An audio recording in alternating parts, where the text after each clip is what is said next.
नमस्कार मित्रांनो, शब्दस्पर्श या चॅनलवर तुमचं पुन्हा एकदा स्वागत. आजच्या कथेचं नाव आहे रखमा आजी. लेखन निलेश मुंढे. कथा सुरू करण्याआधी जे कोणी या चॅनलवर पहिल्यांदा आले आहे त्यांनी पटकन चॅनलला सबस्क्राईब करून घ्या.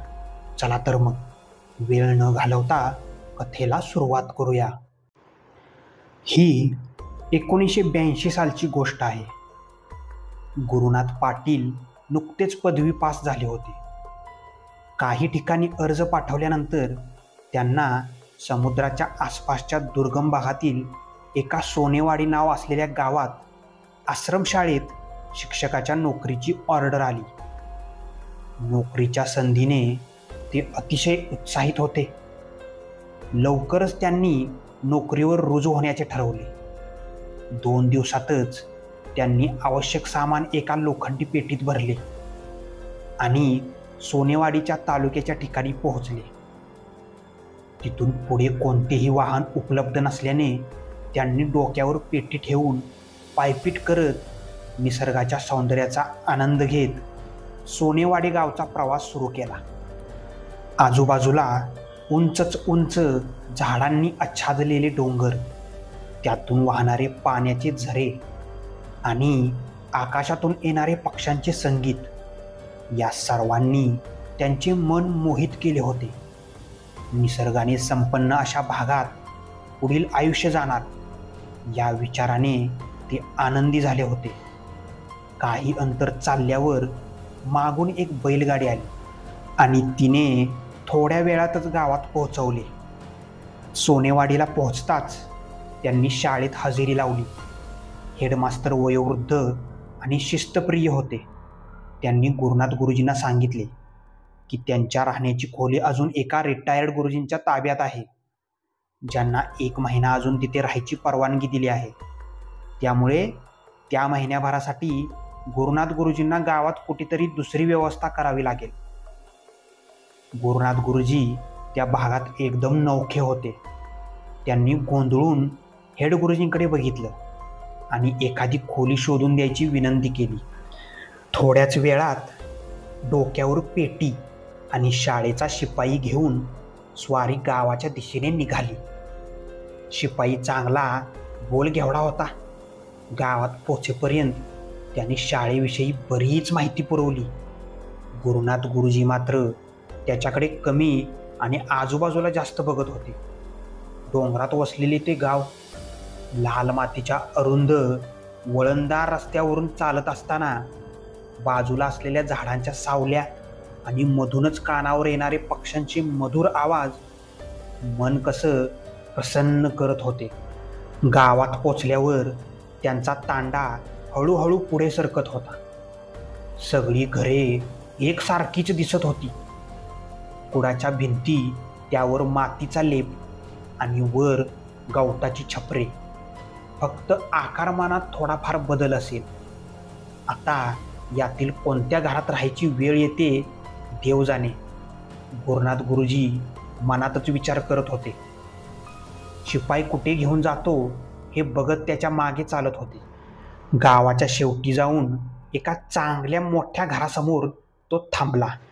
घर अगदी तसेच बाकीच्या घरांसारखे, परंतु आकारमानाने थोडे मोठे होते. तेवढ्यात शिपायाने रखमा आजी, ओ रखमा आजी, आहे का घरात, असं म्हणून आरोळी दिली. थोड्याच वेळात हिरवं लुगडं आणि खणाची चोळी घातलेली एक आजीच्या वयाची स्त्री बाहेर आली.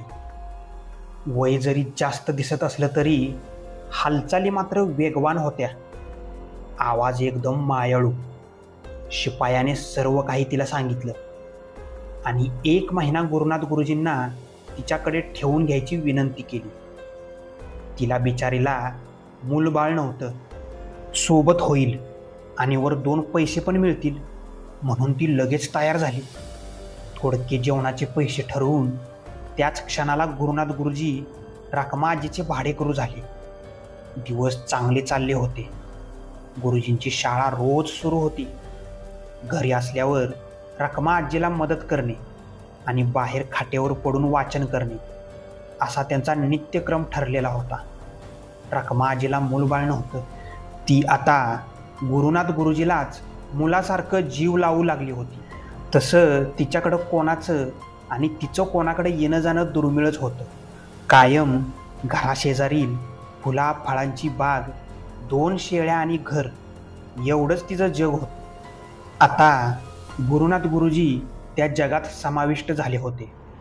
एकदा शाळेला सलग 4 दिवस सुट्टी लागली. गुरुजी सकाळी सकाळी आंघोळ उरकून बाहेर येऊन वाचन करत बसले होते. नेमके त्याच दिवशी दुपारी रखमा आजीकडे पाहुणे आले.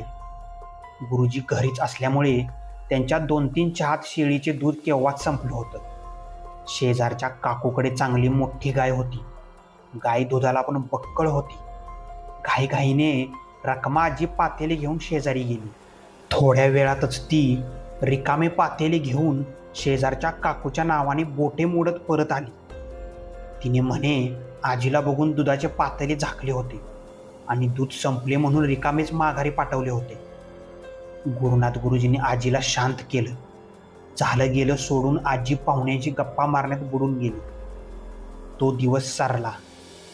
आजीचा राग निवळला होता. त्यामुळे गुरुजींनी विषय काढलाच नाही. ती रात्र सरली. दुसऱ्या दिवशी परत एकदा नित्यनियमाने गुरुजी सकाळी सकाळी आवरून बाहेर येऊन बसले. वाचता वाचता बाजूच्या घराकडे लक्ष गेलं.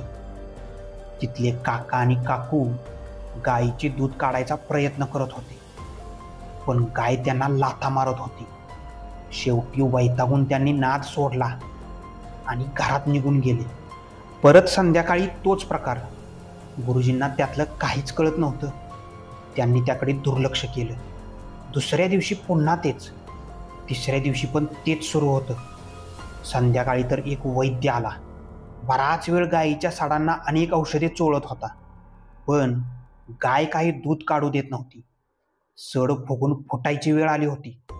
गाय होणाऱ्या त्रासाने हांबरत होती, पण दूध काही काढू देत नव्हती. गायीची मालकीन त्या काकू रडत होत्या. गुरुजी सर्व टक लावून बघत होते. थोड्या वेळात वैद्यबुवा वैतागले आणि काहीतरी बोलत त्या काका काकूंना घरात घेऊन गेले. काही वेळानंतर ते माघारी जाताना दिसले. अंधार पडत आला होता. गुरुजी घरात यायला उठले. गुरुजी, ओ गुरुजी, वाईज इकडे येता का? त्या शेजारच्या काकांनी गुरुजींना हाक मारली. गुरुजी त्यांच्याकडे गेले. गुरुजी, आजींना एक विनंती करशाल का?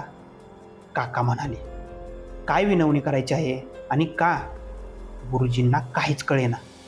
अहो, त्या दिवशी ह्या येडीनी घरात दूध असून आजींना परत पाठवलं. त्याच्यामुळेच आता 3 दिवस झालं गाय पार मारायच्या वकूत आलाय, पण दूध काय देईना.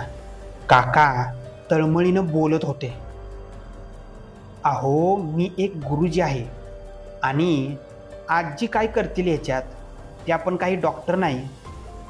आजीला किंवा एखाद्या वैद्याला दाखवण्यापेक्षा तालुक्यावरून डॉक्टर बोलवा की. गुरुजी घराकडे निघत निघत बोलली. तेवढ्यात तो पटकन उठला आणि गुरुजींचे पाय धरून रडायलाच लागला. गुरुजी, असं नका करू. तुम्ही फक्त एकदा आजीला सांगा, चूक झाली म्हणा आमची, पुण्यांदा नाही होणार असं सांगा आणि माफ करायला लावा. बोलताना तो पाय काय सोडत नव्हता. ये मंगे, आण ते दुधाचं बघुलं.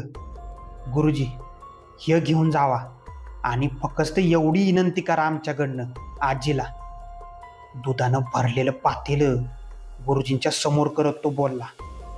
गुरुजींना तर काहीच अर्थबोध होईना.